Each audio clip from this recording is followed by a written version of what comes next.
AP పోలీసులకు high court shock ఇచ్చింది. వారి తీర్పును తప్పుపట్టింది. పనితీరు మార్చుకోవాలని హితవు పలికింది. గత కొద్ది రోజులుగా సోషల్ మీడియాలో కామెంట్స్ పై పోలీసులు ఉక్కుపాదం మోపుతున్న సంగతి తెలిసిందే. ప్రభుత్వానికి వ్యతిరేకంగా ఎవరైనా వ్యాఖ్యానాలు చేసినా దానిపై కూటమి నేతలు ఫిర్యాదు చేసిన మరుక్షణం రంగంలోకి దిగుతున్నారు పోలీసులు. అనుచిత వ్యాఖ్యలు చేసిన వారిని అరెస్ట్ చేస్తున్నారు. తాజాగా గుంటూరుకు చెందిన ప్రేమ్ కుమార్ అనే వ్యక్తిని పోలీసులు అరెస్ట్ చేశారు. ఇలా ఫిర్యాదు వచ్చిందో లేదో ఆయన్ని అదుపులోకి తీసేసుకున్నారు. దానిపై తప్పు పట్టింది హైకోర్టు. గత కొంతకాలంగా వైఎస్ఆర్ కాంగ్రెస్ పార్టీ సోషల్ మీడియాను టార్గెట్ చేసుకుని కూటమి ఉక్కుపాదం మోపుతున్న సంగతి తెలిసిందే. వైఎస్ఆర్ కాంగ్రెస్ ప్రభుత్వ హయాంలో రెచ్చిపోయారని, తాజాగా కూటమి ప్రభుత్వంపై వ్యతిరేక ప్రచారం చేస్తున్నారని కొందరిని పోలీసులు అదుపులోకి తీసుకున్నారు. ఒకే రోజు రాష్ట్రంలో వేలాది కేసులు కూడా నమోదయ్యాయి. చాలా మందిని పోలీసులు అదుపులోకి తీసుకుని ఎక్కడికి తీసుకెళ్లారో చెప్పలేదు. అప్పట్లో బాధితుల కుటుంబ సభ్యులు కోర్టులని ఆశ్రయించడంతో హైకోర్టు తీవ్రంగా స్పందించింది. కీలక ఆదేశాలు ఇచ్చింది.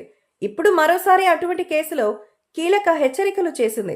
ఇది చర్చకు దారి తీస్తోంది. గుంటూరుకు చెందిన ప్రేమ్ కుమార్ అనే వ్యక్తి గుంతల రహదారులు పూడ్చమంటే టోల్ గేట్లు పెడుతున్నారు అంటూ వ్యంగ్యంగా సోషల్ మీడియాలో పోస్ట్ చేశారు. దీనిపై టీడీపీ నేత ఒకరు పోలీస్ స్టేషన్లో ఫిర్యాదు చేశారు. వెంటనే పోలీసులు ప్రేమ్ కుమార్ ను అదుపులోకి తీసుకున్నారు.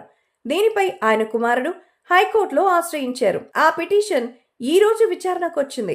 దీంతో న్యాయమూర్తులు ఒక్కసారిగా పోలీసులపై ఆగ్రహం వ్యక్తం చేశారు. కోపాన్ని ఆపుకుంటున్నామని, మరోసారి ఇటువంటివి చేస్తే కఠిన ఆదేశాలు ఇస్తామని హెచ్చరించారు. సోషల్ మీడియాలో పోస్టులు పెడితే సమాజాన్ని తప్పుదోవ పట్టించినట్ట అని పోలీసుల్ని ప్రశ్నించారు న్యాయమూర్తి. అలా అయితే సినిమా హీరోలు విలన్లపై చర్యలు తీసుకుంటారా అని ప్రశ్నించారు. అంత సీరియస్ గా చర్యలు తీసుకోవడానికి ఎందుకంత శ్రద్ధ అంటూ సీఐను ప్రశ్నించారు న్యాయమూర్తి.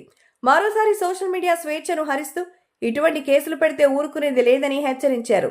అయితే హైకోర్టు సంచలన కామెంట్స్ ఇప్పుడు సోషల్ మీడియాలో వైరల్ అవుతోంది.